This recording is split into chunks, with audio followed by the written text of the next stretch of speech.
नर्मदे हर। पिछले 4 अध्यायों में हमने पिछले के 4 अध्यायों में पढ़ा कि विशल्या नदी का महात्म एवं बाण का जो अत्याचार चल रहा था और पृथ्वी पर किस तरह फिर उसके तीनों जगहों का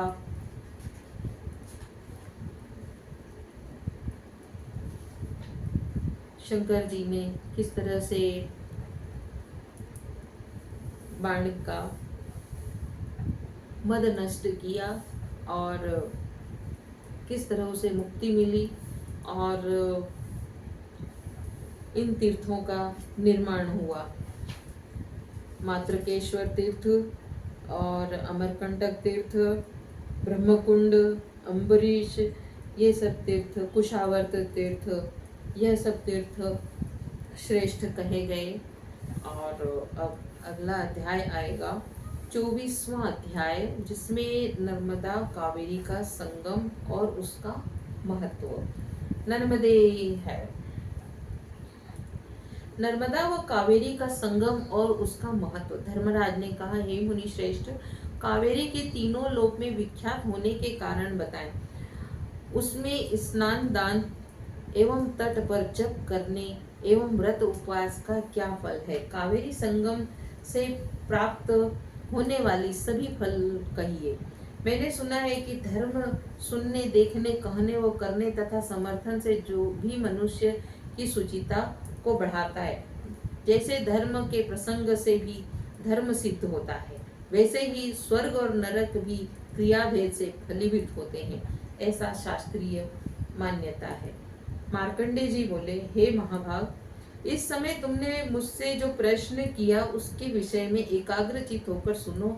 अब मैं कावेरी की महिमा कहता हूँ। कुबेर नामक यक्ष प्रभावशाली एवं प्रसिद्ध है।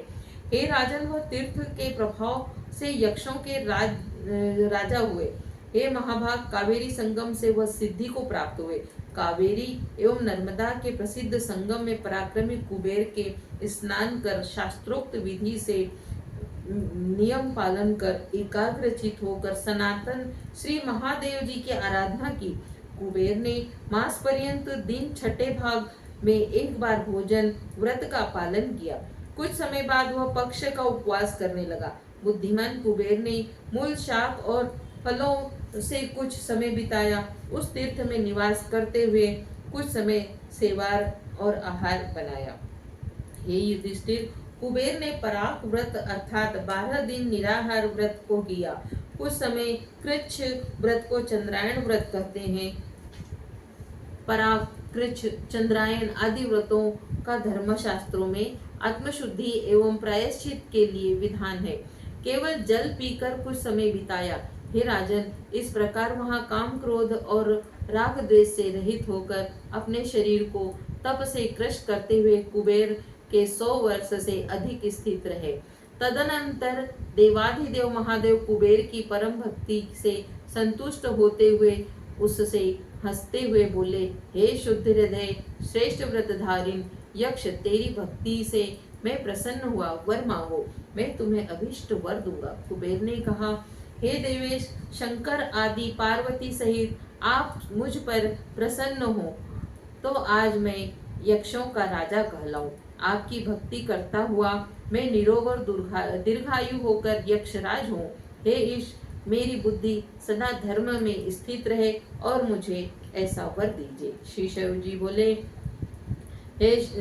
शिव जी बोले, तुमने धर्म का जो फल मांगा है वह सब तुम्हें प्राप्त हो। कुबेर से ऐसा कहकर भगवान शंकर अदृश्य हो गए। वह कुबेर भी वहां स्नान कर विधि पूर्वक पितृ देवताओं का तर्पण कर उस तीर्थ को प्रणाम कर कृतकृत्य होकर घर गए। तब वहां अलकापुरी में यक्षों द्वारा विधि पूर्वक अभिषेक युक्त होकर विशाल राज्य पाकर प्रजा का पालन किया। हे निष्पाप, वहां देवता, सिद्ध, यक्ष, गंधर्व, किन्नर, अप्सराओं के गण और ऋषिगण भी उत्तम पुण्य प्राप्ति के लिए निवास करते हैं। हे युधिष्ठिर, वह सब स्वर्गों का द्वार है। उस कावेरी संगम में स्नान कर जिसने तिल मिश्रित जल पितृगण को दिया है वह धन्य है। वह महात्मा है, उसका जन्म और जीवन श्रेष्ठ है। हे प्रिय, उनसे अपने माता पिता से 10 पीढ़ी आगे एवं पीछे पितृ पितामह आदि सब नरक से उद्धार किए कर दिया। अतः मनुष्य उत्तम गति की कामना से वहां शिव जी की प्रेम से आराधना करे। हे नरश्रेष्ठ, कावेरी संगम में मनुष्य का भक्ति पूर्वक किया हुआ स्नान, दान और पूजन अश्वमेघ यज्ञ से अधिक फलदायी वाला है। हवन से अक्षय स्वर्ग की प्राप्ति, जब से आयु की वृद्धि और नित्य ध्यान से शिव कला रूपी दिव्य पद को मनुष्य पाता है। हे राजन, जो पुरुष इस कावेरी संगम तीर्थ में अग्नि प्रवेश करता है, वह पुरुष प्रलय पर्यंत अग्निलोक में निवास करता है। हे पुरुष श्रेष्ठ, उस तीर्थ में जो पुरुष व्रत उपवास करता है, उस पुरुष का जो पुण्य फल होता है, उसे अब सुनो। गंधर्वों तथा अप्सराओं से पूर्ण सूर्य के सदृश स्वर्णिम विमान पर बैठकर वह शिवलोक को जाता है। 60,000 वर्ष पर्यंत वह पुरुष रुद्रलोक में स्थित होकर अंत में पृथ्वी पर आता है। वह भोगी और दानी राजा होता है। मानसिक एवं शारीरिक रोग एवं शोक से रहित होकर वह 100 वर्ष जीवित रहता है। हे राजन, यह कावेरी सर्वगुणों से संपूर्ण है और नर्मदा संगम तीनों लोकों में प्रसिद्ध है। कावेरी संगम में जो मनुष्य वाणी, शरीर और मन को जीतकर और ध्येय ध्यान के योग्य शंकर आदि इष्ट देव का ध्यान में तत्पर है, वे पुरुष भी मोक्ष को पाते हैं। हे राजश्रेष्ठ, तुमसे एक और आश्चर्यजनक बात कहता हूँ, तुम उसे ध्यान से सुनो। त्रैलोक्य में इस नदी के समान कोई और दूसरा दिखाई नहीं पड़ता। जिन्होंने नर्मदा का जलपान कर लिया और जो इसकी परिक्रमा करते हैं, वे पुरुष परम पुण्यात्मा है, इसमें संशय नहीं। इनकी संतान परंपरा का 15 जन्मों तक विच्छेद नहीं होता। सूर्य के उदय से हिम की स्थिति भांति उनके संपूर्ण पाप नष्ट हो जाते। मनुष्य गंगा यमुना में जो फल पाता है, कावेरी में स्नान करते हुए भी वह फल प्राप्त होता है। चतुर्दशी मंगलवार के योग में व्यतिपात योग और सूर्य संक्रांति तथा राहु चंद्र योग अर्थात चंद्र ग्रहण में वह फल 8 गुना अधिक माना गया है। गंगा यमुना के संगम में 80 यम जो उनका प्रमाण विशेष पाया गया है। कावेरी और नर्मदा के संगम में वही 8 गुना अधिक माना गया है। गंगा नदी 60,000 क्षेत्रफलों से पूजित है, उससे आधे अन्य तीर्थों की रक्षा करते हैं, इसमें संशय नहीं है। अमरेश्वर में जो नदी योग बताए गए हैं, वे सब नदी संगम 80,000 क्षेत्रपालों द्वारा पूजित एवं रक्षित कहे जाते हैं। दक्षिण की ओर अमरेश्वर तीर्थ रक्षक है, कावेरी के रक्षक शिव के द्वारा स्थापित ये दोनों भी लिंग परम पूज्य हैं। बहुत कल्पों तक यह नर्मदा लाखों क्षेत्रपालों से रक्षित थी। शंकर जी द्वारा नियुक्त पुरुषों से 8 धनुष से 240 हाथ प्रमाण से युक्त ओंकार का भूत, वर्तमान और भविष्य के दोषों को से रहित यह पर्वत सर्वथा सुरक्षित है। सैकड़ों हजारों दिव्य पुरुषों से यह ओंकारेश्वर पर्वत सुरक्षित है।